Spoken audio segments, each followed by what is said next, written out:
பெருமானாரினுடைய தோழர்கள் ஹசன், ஹுசைன், அப்துல்லாஹ் இப்னு ஜாஃபர் 3 பேரும் மக்காவுக்கு வந்து ஹஜ்ஜி செஞ்சுட்டு திரும்பி போறாங்க. கையில ஒண்ணுமே இல்லை, கடுமையான பசி. செல்லுகிற வழியிலே ஒரு சின்ன குடிசை, அந்த குடிசையில ஒரு கிழவி உட்கார்ந்து இருக்கிறாங்க. அம்மா, நாங்கள் ரசூலின் குடும்பம், கடும் பசியாக இருக்கிறது என்று சொல்ல அந்த கிழவி சுத்தி பார்க்கறாங்க. வீட்டில் ஒரு சின்ன ஆட்டுக்குட்டி, அதை அறுத்து 3 பேருக்கு விருந்து கொடுத்து அனுப்பிச்சு விட்டாங்க.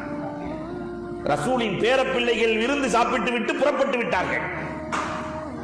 கிழமை மாலையில வர்றாரு. பொதுவா ஆம்பளைங்க எப்பயுமே வீட்டுக்குள்ள நேரடியா நுழைய மாட்டான். வரும்போதே அப்படி ஏதாவது நடந்திருக்கான்னு ஒரு சுத்தி பார்த்துட்டு தான் வீட்டுக்குள்ள வருவார். அதே மாதிரி கிழமை பார்த்தான்ல, ஆட்டுக்குட்டியை காணோம். நேரா கிளவிட்ட போய் மனைவிட்ட, ஏமா அந்த ஆட்டுக்குட்டி என்னாச்சு? ரசூலின் குடும்பம்னு 3 பேர் வந்தாங்க, பசிக்குதுன்னு சொன்னாங்க, அறுத்து விருந்து கொடுத்துட்டேன். கணவன் ஆடு ஆடுன்னு ஆடுறான். இந்த ஒரு ஆட்டை வைத்துத்தான் நம் குடும்பம் வாழ வேண்டி இருக்கிறது. அடுத்த மாசம் என்ன செய்வது? ஆடான்னு ஆடுறான் கிழவன். அந்த கிழவி ஒன்றும் பேசல, அமைதியா இருந்துட்டாங்க. சில தினங்கள் ஆகிறது. கிழவனும் கிழவியும், அந்த வயசான 2 பேரும் மதீனாவிற்கு சென்றார்கள் பொருள் வாங்குவதற்காக. இதை பார்த்த ஹசன் ரலியல்லாஹு தஆலா, நமக்கு விருந்து கொடுத்த பெண்மணி வந்து விட்டார்கள். என்ன ஆனந்தம் தெரியுமா? வீட்டுக்கு கூட்டு போய் அந்த அம்மாவுக்கும் அந்த கிழவனுக்கோ விருந்து கொடுத்து 1000 ஆடுகள் 1000 திர்ஹம், 1000 ஆடு 1000 திர்ஹம். அந்த கிழவனை ஒரு பார்வை பார்த்துச்சு பாருங்க. ஏயா, அன்னைக்கு ஒரு ஆட்டுக்கு அந்த ஆடு ஆடுன, ஆனா என் ரப்பு எவ்வளவு கொடுத்துருக்கான் பத்தியா? என் ரப்பு எவ்வளவு கொடுத்துருக்கான் பத்தியா? 1க்கு 1000. ஹசன் ரலியல்லாஹு தஆலா தம்பி ஹுசைன் ரலியல்லாஹ்விடத்தில் அனுப்பி வைத்தார்களாம். ஹுசைன் ரலியல்லாஹ் பார்த்துட்டு சந்தோஷப்பட்டு அவங்க ஒரு 1000 ஆடு 1000 திர்ஹம், 2000 ஆடு 2000 திர்ஹம் கிளவி வாழ்க்கையில பார்த்ததே இல்லை. அப்படி கணவனை திரும்பி பார்த்துச்சு பாருங்க. ஏயா, அன்னைக்கு ஒரு ஆட்டுக்கு என்ன படுத்தின பாடு.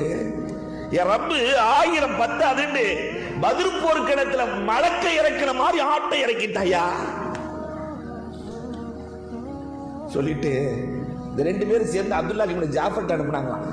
அப்துல்லாஹ் இப்னு ஜாஃபர் ரலியல்லாஹு தஆலா பார்த்துட்டு அவங்க 2000 ஆடு 2000 திர்ஹம் கொடுத்தாங்களாம். கிளவி கேட்டுச்சு, அவங்க எல்லாம் 1000 தான் கொடுத்தாங்க, நீங்க 2000 கொடுக்குறீங்க. அப்துல்லாஹ் இப்னு ஜாஃபர் ரலியல்லாஹு சொன்னாங்க, அவர்கள் ரசூலின் நேரடி பேரர்கள்.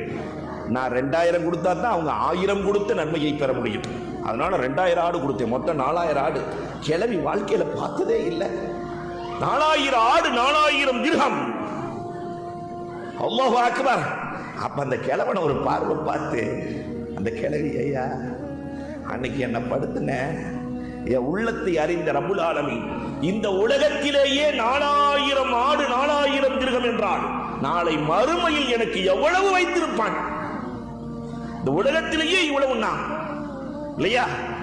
நபிக்காக எழுப்பப்படுகிற இந்த விருந்தோம்பல் சாதாரண விருந்தோம்பலுக்கே 1க்கு 4000 என்றால், நபியின் பெயரில் எழுப்பப்படுகிற, நபிக்காக செலவழிக்கிற, அல்லாஹு அக்பர். இந்த ஜுவைரியாவின் விருந்தோம்பல் நம் இல்லத்திற்குள்ளே வந்துவிட்டால் அல்லாஹ்வினுடைய அருளும் அன்பும் கிடைத்துக் கொண்டே இருக்கும் என்பதில் சந்தேகம் இல்லை.